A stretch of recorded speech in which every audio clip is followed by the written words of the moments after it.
Halo semuanya, balik lagi dengan saya Jess, dan hari ini saya akan bagiin 9 alasan kenapa bisnis kelas online itu bisa bikin Anda tajir melintir gitu ya. Saya nggak mengada-ngada ya bahwa sebenarnya memang betul bisnis edukasi atau bisnis ngajarin orang gitu ya, apapun ilmu Anda, itu bisa membuat Anda mendapatkan banyak sekali income stream gitu. Kita bisa lihat deh, contohnya di Indonesia itu kayak misalnya Rico Huang. Oke, siapa sih nggak tahu Rico Huang gitu, masih muda, udah punya Ferrari, bisnis dropshipping gede banget gitu. Tapi kita perlu ingat bahwa Bro Rico Huang ini juga punya bisnis edukasi secara online. Dia ngajarin caranya Instagram, jualan di Instagram, pakai Facebook, dan juga sampai ke jualan di marketplace. Nah yang kedua, mungkin semua juga pernah tahu, ada Ko Denny Santoso. Oke, Ko Denny Santoso juga salah satu mentor saya. Saya bisa bilang beliau yang memperkenalkan saya ke dunia digital marketing. Oke, nah Ko Denny ini punya bisnis lumayan banyak juga ya. Ada Bonels, dia jualan kayak semacam essential oil. Oke, Ko Denny juga punya Tribelio. Oke, punya Tribelio. Itu apps untuk mengelola dan mengembangkan komunitas sendiri. Menurut saya yang membesarkan nama Ko Denny itu juga karena beliau punya bisnis edukasi secara offline dan online. Oke, bisa dibilang kalau sekarang ya nggak bisa offline ya, hanya online saja. Oke. Dan terus tapi banyak juga orang yang punya isu kayak gini. Bisnis edukasi kayak gitu mah cuman jualan ludah doang gitu. Cuman cuap dapat duit. Oke. Nah, saya sangat tidak setuju ya dengan hal itu karena menurut saya berbisnis edukasi itu adalah salah satu bisnis yang paling mulia sih menurut saya. Karena memang ada beberapa oknum yang mungkin saya nggak akan bahas di sini yang menyalahgunakan bisnis edukasi gitu. Tapi saya akan bisa buktikan kepada Anda kenapa sebenarnya bisnis edukasi ini bukan bisnis jualan ludah. Oke. Nih, ada seorang pemain gitar, bernama Erik Andreas. Anda mau tahu kira-kira berapa penghasilan Erik Andreas ini? Oke, nah saya juga nggak tahu secara pasti ya berapa penghasilannya. Tapi saya sudah melakukan beberapa riset dan saya mencoba memperkirakan bahwa Erik Andreas ini memiliki lebih dari 200.000 murid di seluruh dunia. Jadi dia ngajarin main gitar secara online gitu ya, bikin kelas online. Terus kelas online ini bisa diakses lebih dari 200.000 orang di seluruh dunia. Nah, si Erik ini punya kayak paket-paket kelas gitu lah, ada yang harganya $1, $5, ada yang belasan dolar gitu ya. Yang paling mahal lebih dari belasan dolar. Nah, coba aja Anda hitung sendiri, oke? Dari 200.000 muridnya dia, kalau seandainya harga kelasnya aja $100.000 aja. Oke? Padahal harga kelasnya lebih dari itu. Tapi kalau cuma 100.000, 200.000 dikali dengan 100.000 itu 20 miliar rupiah. Dan ini kejadian nyata ya. Saya nggak mengada-ngada. Anda bisa cek sendiri nih, namanya Erik Andreas. Oke. Yang kedua ada yang namanya Phil Ebiner. Saya bener nggak ya nyebutnya? Pokoknya Phil Ebiner namanya. Ebiner mungkin, atau pokoknya tulisannya gitu ya, Phil Ebiner. Nah, dia ini tuh jago Photoshop sama video editing. Oke, fotografi lah, bisa dibilang fotografi dan video editing. Dia ini bikin kelas seputar video editing dan fotografi. Dan saya perkirakan, saya ngitung gitu ya, saya coba ngeriset tentang dia, dan saya ngitung kira-kira jumlah muridnya berapa. Jumlah muridnya paling sedikit jumlah muridnya itu adalah 400.000 di seluruh dunia. Dan harga kelasnya Anda bisa lihat sendiri lah, harga kelasnya ada belasan dolar atau puluhan dolar ya. Tapi kalau 400.000 ini dikali 100.000 aja, oke, anggap aja 100.000 lah, anggap bulat. Itu 40 miliar loh bro, dengan ngajarin orang fotografi dan video editing. Di Indonesia Anda bisa lihat Mas Indra Aziz. Indra Aziz itu ngajarin apa? Nyanyi. Anda bisa lihat sendiri YouTube-nya. Nanti Anda cek sendiri YouTube channelnya Mas Indra Aziz, ada berapa subscribersnya, ada berapa penonton videonya, jumlah viewsnya ada berapa, coba Anda lihat sendiri. Dan Mas Indra Aziz juga punya kelas ya. Dari ketiga orang ini yang ngajarin gitar, ngajarin video editing, dan ngajarin nyanyi gitu ya, gimana bisa dibilang penjual ludah sih? Jelas para pengajar ini adalah para pengajar yang membagikan skillnya bagi orang lain. Dan saya percaya nggak cuman di bidang kreatif seperti video editing, main gitar, belajar nyanyi. Saya yakin hampir di semua industri, mungkin menggambar, mungkin parenting, dandan, masak, semua bidang itu punya kelebihannya. Semua bidang itu bisa diajarkan. Ada ilmunya yang bisa Anda transfer ke orang lain sebagai pengajar. Nah, sekarang saya masuk ya ke 9 alasan kenapa sih sebenarnya kelas online itu bisa jadi bisnis yang luar biasa hebat, besar banget gitu ya. Dan bisa menghasilkan banyak sekali income buat Anda. Oke, alasan yang pertama adalah infinite scale. Jelas infinite scale. Sangat-sangat scalable. Bisnis itu sangat scalable. Kalau Anda nonton startup, si drama Korea itu, oke? Di situ sempat dijelasin bahwa startup yang hebat itu adalah startup yang scalable. Artinya bisa menjangkau orang gitu ya, bisa menjangkau orang dan bisa digunakan oleh orang sebanyak-banyaknya. Bisa digedein bisnisnya tanpa harus membesarkan cost-nya. Anda bayangin kayak gini, scalable. Anda bayangin mungkin Anda punya kedai gitu ya, kedai kopi deh misalnya, Anda punya kedai kopi. Nah, ketika Anda punya kedai kopi yang hanya ada di satu wilayah gitu, Anda bisa menjangkau satu RT lah di sekitar situ kan, atau orang yang biasa lewat situ. Apakah kedai kopi Anda itu bisa menjangkau bukan hanya satu RT, tapi satu RW, atau satu kecamatan, atau satu kelurahan, lalu sampai satu kota? Apakah kedai kopi Anda bisa menjangkau sampai satu kota, 2 kota, 3 kota, bahkan sampai seluruh Indonesia gitu? Mampukah kedai kopi Anda, bisnis kedai kopi Anda menjangkau sampai seluas itu? Oke, kalau misalnya nggak mampu, berarti itu nggak scalable. Kayak gitu. Nah, bisnis kelas online kenapa scalable? Karena produknya itu adalah produk digital. Selama orang itu punya internet, maka mereka bisa mengakses kelas online Anda, belajar ilmu dengan Anda, membeli produk digital Anda. Makanya sangat scalable kelas online. Oke. Yang kedua adalah tanpa karyawan. Gini, Anda juga perbandingannya lagi-lagi saya ke bisnis makanan lah yang paling gampang, bisnis produk fisik ya. Ketika Anda misalnya jualan kue, ya jualan kue, Anda produksi kue sendiri, Anda jual kue nih. Ketika Anda jual kue Anda ke 100 orang, maka Anda perlu mempekerjakan mungkin sekitar 5 karyawan. Oke. Nah, kalau Anda menjual kue Anda itu ke 10.000 orang, maka Anda perlu menambah karyawan Anda kan, jadi 50 orang mungkin. Nah, kalau ketika Anda jual kue Anda ke 1 juta orang, oke, berarti karyawan Anda itu Anda harus nambah jadi berapa? Mungkin jadi ribuan orang gitu karyawan Anda. Beda halnya dengan produk digital atau kelas online ya.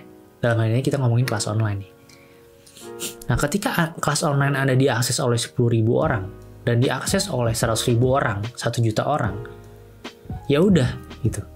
Anda nggak perlu nambah karyawan, Anda nggak perlu nambah tenaga untuk istilahnya menambah tenaga produksi gitu. Karena ya Anda sudah produksi kelas online itu, udah Anda rekam, sudah Anda bikin kurikulumnya yang bagus, dan akhirnya dibeli sama orang, ya udah gitu. Jadi gitu kan. Jadi Anda tidak perlu menambah lagi SDM ketika Anda melakukan penjualan yang lebih banyak. Nah, yang ketiga adalah tanpa pengiriman. Kenapa bisa tanpa pengiriman? Ya jelas, karena ketika orang membeli kelas online Anda, berarti di detik itu juga, di momen itu juga, orang bisa mengakses langsung ke kelas online Anda.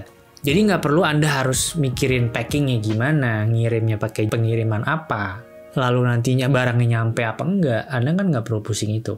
Oke, dan bisnis yang hebat adalah bisnis yang delivery time-nya semakin cepat. Makanya kenapa McDonald's misalnya, atau misalnya Starbucks, semakin cepat mereka deliver produknya ke tangan consumer, berarti bisnis itu semakin bagus. Nah, kelas online, kalau misalnya dibeli sama orang, berarti kan dalam 1 detik momen itu juga kelas itu bisa diakses. Makanya kenapa kelas online itu bisa dibilang bisnis yang sangat bagus gitu, memenuhi kriteria bisnis yang sangat menguntungkan. Oke, selanjutnya yang keempat adalah modalnya kecil banget. Yang paling gede itu menurut saya modalnya adalah modal otak Anda sendiri gitu ya. Modalnya adalah isi otak Anda sendiri, pengalaman Anda sendiri, pengetahuan Anda sendiri, skill Anda sendiri. Itu modal yang paling gede. Sedangkan modal yang lain ya paling cuman kayak mikrofon, terus kamera kayak gini, komputer, koneksi internet. Tapi modal yang paling gede adalah ilmu Anda, cara Anda mengajar, persona brand Anda. Itu adalah modal yang gede, modal gedenya. Beda ketika Anda membuka sebuah toko, membuka sebuah restoran, itu udah habis ratusan juta. Bahkan ketika Anda mau berbisnis makanan pun di rumah gitu, di dapurnya, Anda modalnya udah mesti bahan-bahannya, Anda mesti siapin segala macam. Ada HPP-nya. Nanti kita ngomongin tentang HPP.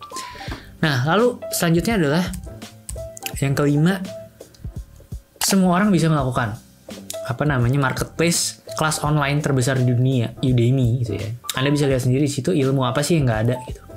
Apa sih ilmu yang nggak bisa diajarin gitu. Hampir semuanya itu bisa gitu. Dari mulai kesenian sampai IT, sampai parenting, sampai ngajarin anjing gitu ya. Ngajarin anjing, ngelatih anjing, kucing. Itu juga bisa diajarin. Semua orang tuh bisa gitu. Dan saya yakin pasti semua orang itu punya talentanya masing-masing. Mungkin ada yang jago berkebun, ada yang jago masak, ada yang jago investasi, ada yang jago nyanyi, dan sebagainya. Selanjutnya adalah market trend. Nah, ini juga penting banget nih. Market trend. Kita bisa lihat di sini market trend ya. Forbes itu memprediksi bahwa tahun 2026 nilainya itu adalah 375 billion US dollars. Itu setara dengan 5.250 triliun rupiah nilai marketnya secara global. Nah, dulu si Forbes itu pernah memprediksi tahun 2015 bahwa market e-learning itu nilainya sampai 100 billion US dollars. Dan itu terjadi. Dan itu benar-benar terjadi. Lalu tahun 2020, Forbes memprediksi lagi market itu tuh mencapai 200 billion US dollars. Dan itu benar-benar terjadi lagi gitu. Walaupun sebenarnya ada COVID ya. Mungkin COVID malah nge-boost market itu lebih cepat lagi gitu. Dan tahun 2025, Forbes memprediksi 350 billion US dollars. Dan bisa dipastikan bahwa prediksi Forbes ini yang ketiga kalinya gitu ya. Yang 2 kali udah bener dia. Ini bisa bener lagi gitu. Bahkan mungkin lebih cepat dari itu. Kalau kita bisa lihat sekarang dunia ini lockdown kayak gini gitu ya. Maka market e-learning bisa lebih cepat lagi berkembang. Yang ketujuh adalah profit margin-nya. Profit margin bisnis kelas online itu 100%. Karena nggak ada HPP, harga pokok penjualannya. Harga pokok penjualannya itu 0, oke? Kita nggak punya biaya produksi per produk. Jadi, ya udah profit margin kita ya 100%. Oke? Dalam membuat bisnis ya kita udah menang satu langkah duluan gitu. Karena profit marginnya 100%. Baik lagi beda dengan bisnis jual beli deh misalnya. Paling gampang ya bisnis jual beli lah ya. Jual beli properti deh misalnya. Anda mau bangun properti mesti beli tanahnya dulu, belum bangunannya, biayanya berapa, baru Anda jual gitu, dan ada dapat profit marginnya kan. Dan hampir semua bisnis itu ya ada HPP-nya, harga pokok penjualan. Dan hanya produk digital aja yang sebenarnya nggak ada harga HPP-nya sih. Anda sudah menang satu langkah di depan dibandingkan orang lain. Lalu selanjutnya adalah kerja dari rumah. Anda cuma butuh koneksi internet, kamera, laptop, software hardware yang memadai, dan Anda bisa langsung live kerja dari rumah. Ilmu Anda ada ngomong sama kamera gitu, Anda ngajarin kamera gitu ya, terus ada record, lalu Anda bikin kurikulumnya, ada post, upload, jadilah kelas online Anda. Oke, dan Anda bisa mengerjakan itu dari rumah, ya kan? Nggak perlu pergi kemana-mana. Yang terakhir nih, yang ke-9 adalah passive income. Karena Anda susah di depan gitu. Anda cuma perlu susah di depan, ngerekam kayak gini gitu ya, bikin kurikulum yang bagus. Bahkan nanti saya akan bicara tentang triknya gimana sih supaya kita nggak harus susah dulu di depan gitu ya di lain video. Tapi di sini adalah saya mau tekenin tentang passive income. Gini, passive income ini relate banget sama Robert Kiyosaki, oke? Sama cash flow quadrant-nya Robert Kiyosaki. Nah, kalau Anda pernah baca bukunya Rich Dad Poor Dad, Robert Kiyosaki, si Pak Robert ini dia ngejelasin tentang cash flow quadrant-nya dia kan. Ketika Anda berada di kiri atas, yaitu employee, berarti Anda misalnya Anda sebagai guru gitu ya. Anda menjadi guru, Anda digaji oleh sekolah, oleh yang punya sekolah. Lalu ya udah, Anda income Anda adalah berdasarkan dari gaji Anda. Itu yang pertama kan. Jadi seberapapun Anda keras bekerja, income Anda terbatas ya sebesar gaji Anda gitu. Mau Anda capek, mau Anda nggak capek, mau Anda gabut atau kerja keras, sama aja, gaji tetap segitu-gitu aja. Nah, yang kedua adalah geser ke bawah, yaitu adalah self-employed. Self-employed berarti kayak guru les privat lah, guru les privat gitu ya. Anda sebagai guru les gitu, guru les privat, misalnya Anda ngajarin piano, ngajarin piano. Semakin banyak murid yang Anda ajarkan, maka Anda mendapatkan semakin banyak income. Sama halnya dengan dokter. Semakin banyak pasien, berarti dokter itu akan mendapatkan semakin banyak income. Tapi masih ada kelemahannya. Kenapa? Karena mau seberapa banyak murid gitu yang Anda ajarin, Anda kan nggak punya waktu lebih dari 24 jam sehari kan. Pasti Anda punya limit. Anda nggak bisa ngajarin lebih banyak orang. Oke, Anda nggak bisa membelah diri Anda untuk ngajarin lebih banyak murid. Nah, geser ke kanan atas ya. Itu adalah business owner. Nah, business owner ini sangat menarik nih. Jadi, kenapa kalau kelas online itu bisa dibilang Anda business owner? Income Anda sudah tidak dibatasi lagi oleh waktu. Ya, ibarat gini.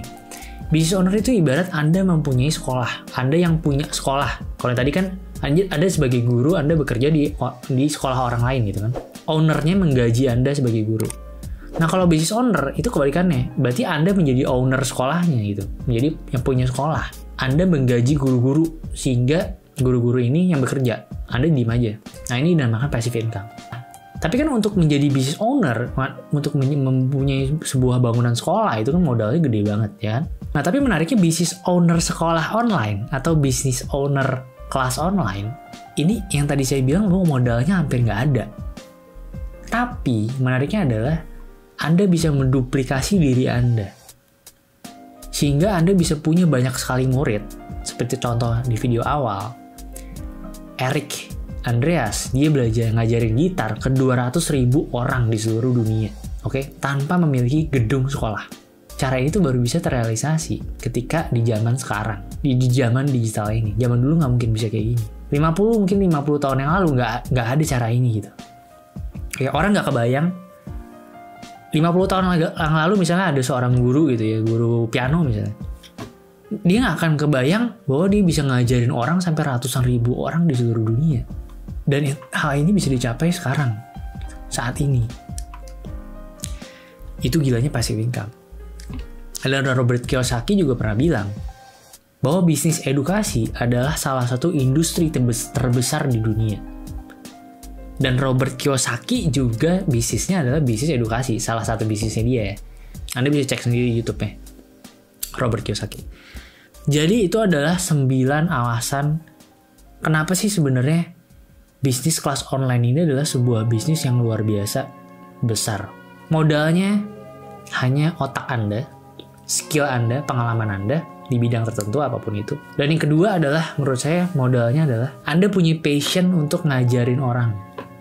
Anda punya passion sebagai guru. Anda tuh seneng gitu kalau ngelihat orang lain mahir dengan apa yang Anda ajarkan.